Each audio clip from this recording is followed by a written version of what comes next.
Saulo. I'll now hand the floor to Lauren Stuart, and then at the end of that we will take questions. Thank you. Thank you, Claire. As Celeste mentioned, the report this year is aligned with the themes of the Summit of the Future. And the goal of the report is really to highlight how incredible advances in weather, climate, water, and related environmental and social sciences can help us achieve global goals. So, for example, the report highlights how artificial intelligence and machine learning are completely revolutionizing how we forecast the weather, which is really, really exciting. It offers a lot of potential possibilities to make weather modeling cheaper, faster, and ultimately more accessible to developing countries who might not have the resources, the capacity, or the computational abilities right now to use what are now considered traditional numerical weather prediction models. Another example that is highlighted in the report is the incredible advances in space-based Earth observations. And this has really opened new frontiers in weather, climate, water, and environmental applications. For example, satellite technologies are improving our ability to forecast extreme weather events, particularly in regions where that has been quite challenging. For example, in regions that are maybe mountainous with difficult terrain, and also in places that lack the ground-based observations that are essential for forecasting. Satellites are able to now complement that. Another example is how satellites are improving our ability to monitor greenhouse gas emissions, which is crucial for informing our efforts to mitigate emissions and to achieve the goals of the Paris Agreement. Another example we highlight is immersive technologies, which are really bridging the digital and the physical worlds. And an example of this is what we call digital twins, which is basically a digital replication of the Earth. And we're seeing this being implemented in really innovative ways, for example, to replicate how floods and droughts might impact communities. And this, therefore, improves our decision-making and can enhance land and water management to support global goals. And the report highlights a lot of really exciting examples like this in AI, immersive technologies, and space-based observations. But I think one of the most important messages that we try to get across is that we can't achieve the global goals with science and technology alone. And the report highlights that we should be embracing transdisciplinary approaches in order to co-create solutions. Now, transdisciplinarity is, I think, a new concept for a lot of people, and frankly, it was quite new for WMO to be focusing on this in one of our reports. But it's really important, and basically what it is a method that brings together a lot of diverse actors from different disciplines and encourages them to work together to co-create solutions. And this is much easier said than done, I think, in many cases. It requires, I think, really thinking outside of the box and being open and brave enough to really embrace completely new and different perspectives and experiences and knowledge in order to find solutions to these challenges. But if we're able to embrace these approaches and use them appropriately, they offer a lot of opportunities to enhance weather, water, climate, and environmental sciences and services, for example, by increasing trust in institutions such as the National Hydrological and Meteorological Services. It can also increase resilience of local communities by engaging them in these processes from the beginning. So as I said, the report highlights a lot of these examples on how we can achieve the global goals, but we conclude with a chapter on the UN Early Warnings for All initiative. And we did this kind of strategically because we feel that this initiative is a really good example of how we can bring together all of these topics in the report and actually put them into action to save lives through early warning systems. For example, advances in artificial intelligence are improving our ability to process really large amounts of information and data and satellite imagery, and this can help improve our ability to effectively communicate risk. And virtual reality is being used to simulate what a flood might look like, for example. And this can support anticipatory action and help communities be better informed for how to actually respond to the early warnings when they're received. And transdisciplinary approaches are also crucial because this can help ensure that local communities are engaged from the beginning and that early warnings are really tailored to their local context so that they can be applied in an effective way. And so by harnessing these advancements in natural and social sciences and technology, we can really scale up our efforts to achieve the early warnings for all and deliver these life-saving early warnings to communities across the world. And so while the report highlights all of these amazing opportunities, it also addresses some of the gaps and challenges that we face that potentially limit the potential of these advances. So for example, data is a huge challenge still. Data quality, data access, data availability is a significant barrier to actually achieve many of these scientific and technological breakthroughs in practice. Additionally, governance challenges and limited resources and inadequate capacity to actually utilize the science and technology is a significant challenge as well. And as a result, these gaps and challenges risk further exacerbating the global digital divide if we're not able to address them effectively. But in summary, as we look to the future, collaboration will be absolutely essential to address these challenges. And the report does have a few recommendations for how we can address them moving forward, including enhancing data quality, availability, and use, as well as boosting investments and also access to emerging science and technology. And finally, we should also scale up education, training, and capacity development, particularly in lower income countries, and also I think particularly in the area of transdisciplinary approaches, because like I said earlier, we cannot address these global challenges with one discipline alone. But ultimately, the key message of the report is that we're delivering some good news. We do have the tools, we have the science, technology, and approaches to achieve the global goals. But in order to do so, we need to work together to address these gaps and challenges and make sure that the benefits of the science and technology is accessible to all to ensure that we have a better future for everyone. Thank you. Thank you very much. With that, we will go to questions. So if there's any questions in the room, raise your hand. If not, I'll go to the... Okay, so Nina, last, if you could just introduce yourself. So thank you. Thanks. Yeah, Nina Larson, AFP. I had a couple questions. I was wondering on the issue of artificial intelligence. There's also been warnings about how it uses enormous amounts of energy, so it has, the negative effects. If you could talk a little bit about balancing that out, and also a little bit more about, do you think that artificial intelligence and machine learning could truly be like a game changer in this sense, or sort of if you could say a little bit more about that.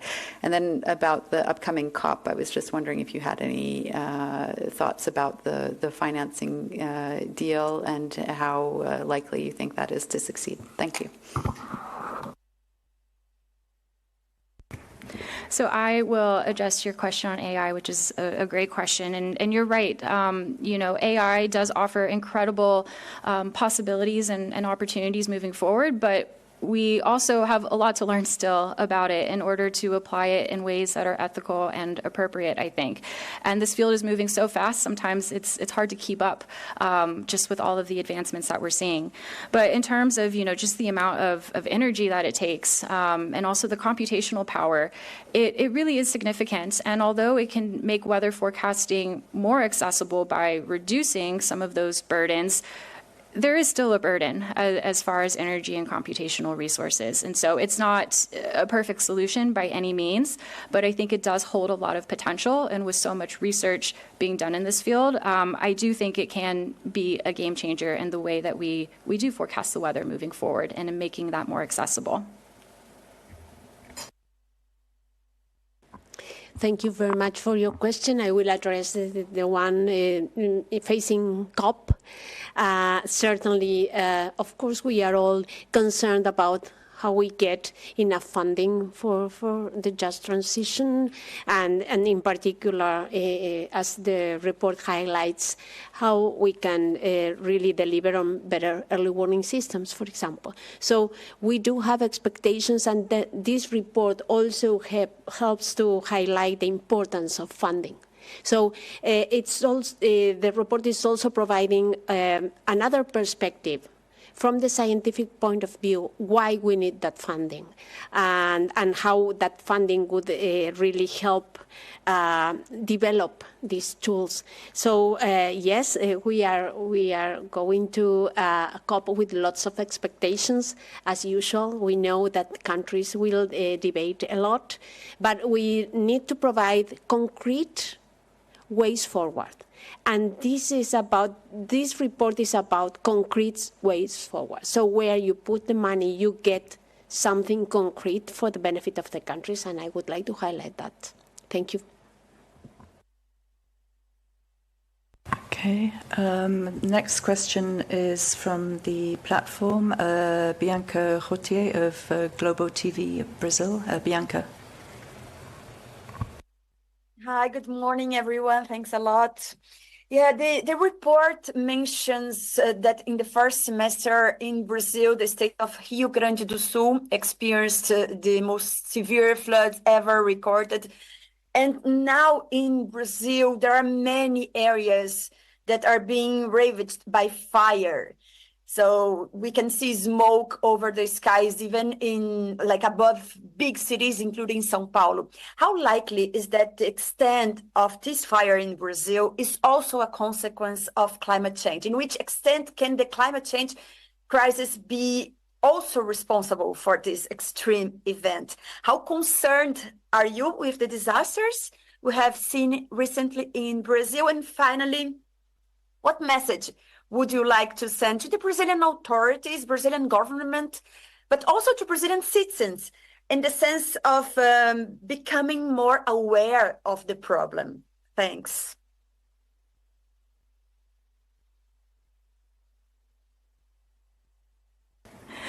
I'm happy to address that. So yeah, we've seen, the devastating impacts of these floods in Brazil and now the fires in recent days. And, I don't think there has been any attribution studies on the fires recently because it is so recent now. But, IPCC is telling us that, climate change is increasing the likelihood of some of these extreme events. And so we can't rule out that these fires may also be, connected to climate change in some ways, but we'll have to wait and see what those studies tell us once they come out.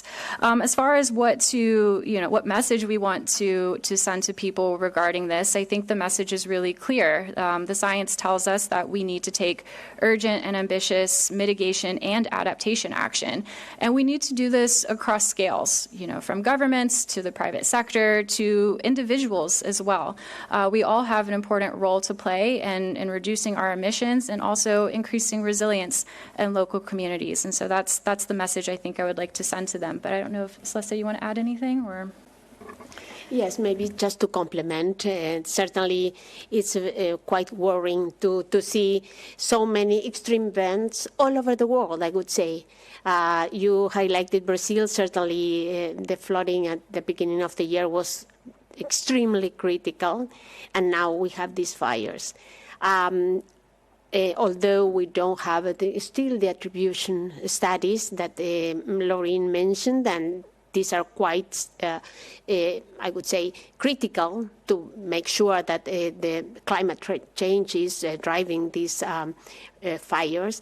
We do know that land use has been extremely modified due to economic activities. We all know that.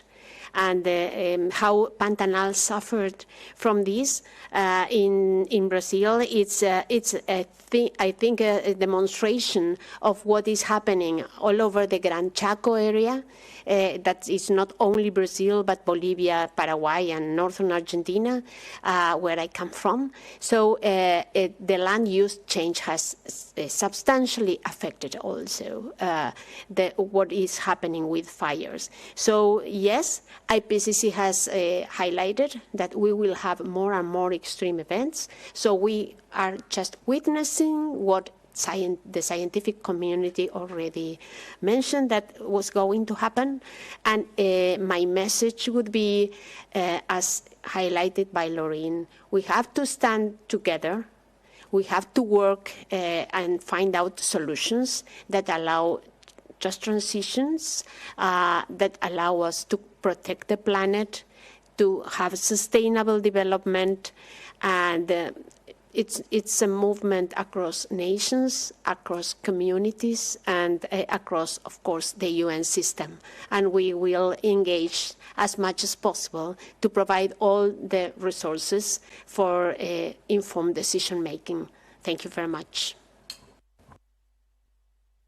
Thank you. One more from the platform, Maya Plentz, the UN brief. Yes, thank you very much for taking my question, Claire. My question is for Mrs. Saulo. Google said it would rework its plans to build a 200 million data center in Santiago, Chile, because opposition from locals and environmentalists. The tech giant has increased its water consumption by 22% between 20 and 22, according to the Financial Times. And critics have described Google's plans to build data centers in Latin America as data colonialism that exploits countries' cheap water, electricity, and lacks environmental standards, according to a conservation news outlet called Manga Bay. So what do you make of this push for AI to do so much, promises that will help with the climate crisis, and at the same time they are actually causing more environmental damage, these technologies? Thank you very much, Maya, for your question. Certainly, as we mentioned before, it is not about not allowing artificial intelligence to grow, but just to having controls in place, governance. This has been highlighted, it's also highlighted in this report. Governance, and this will be addressed during the Summit of the Future. It's about how we really balance development, sustainable development, with all the innovations and tools that science brings to the table. So I do believe that, I would say that it's important how countries can put controls in place so that these developments are for the benefit of the global community and not just to grow at the expense of the quality of the environment. So I do trust in governments. I do trust in multilateralism. I do trust in the Summit of the Future and how this will help us use the technology for the better while controlling the negative impacts of technology. We are here because of the development of technology, of carbon fuel. It was seen as an opportunity, and now we see the negative impacts. We have now the advantage of understanding the negative impacts. So we have to develop technologies in a way that we really avoid the negative impacts in time, not to damage the planet and the global population. We'll go back to, in the room now, Jamie Keaton, Associated Press. Hi, thank you for coming to see us, Secretary General. I wanted to you've mentioned on a number of occasions the Summit of the Future. What specifically are you going to be asking countries at the Summit of the Future, and what do you hope to achieve in terms of better results in terms of the fighting against climate change? And if I could just throw in on top of that, because it's obviously a contextual question, we've also seen a lot of elections around the world in the recent months, other others coming up in the next few months. We've seen a lot of conflict in the Middle East and Europe and elsewhere, Africa. How much are those things taking away from global attention on the fight against climate change?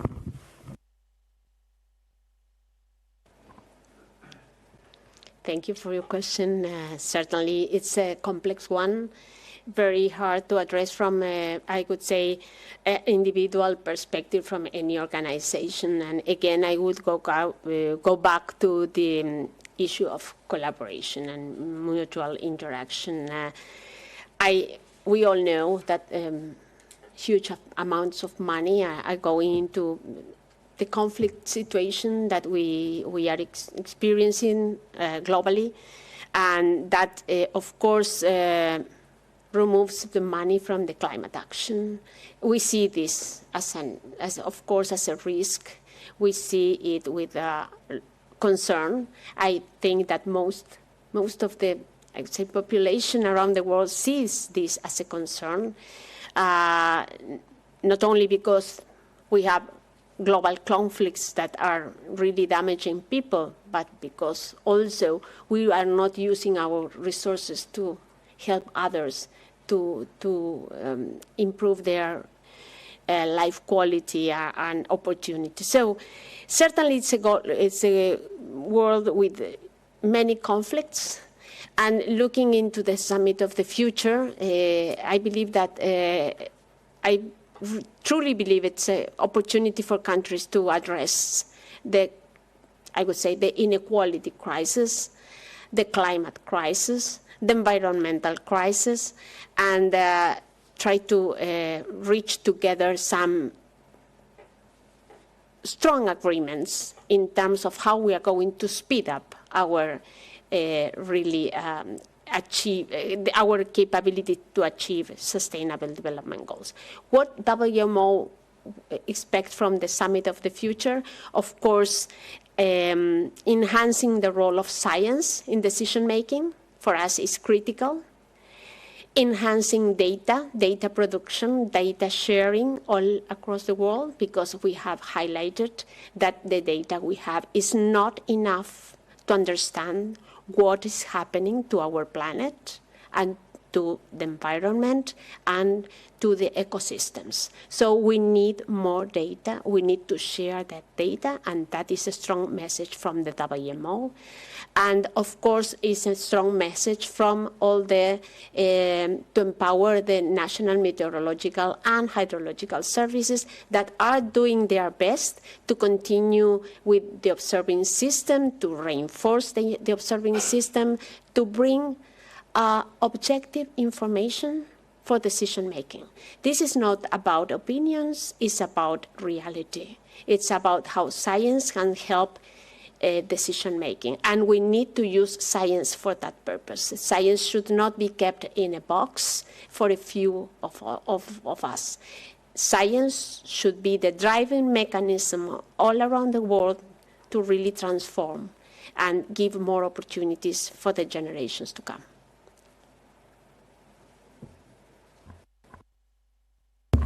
Thank you. Are there any more questions on the platform or in the room? With that, thank you very much indeed for joining us. Thank you very much indeed to UNTV for hosting this, making it possible. We will have a series of reports coming up ahead of COP. The State of the Global Water Resources report is the next one, followed by several more. So please stay tuned, and you will see us in the coming weeks more often in this room. So thank you very much indeed.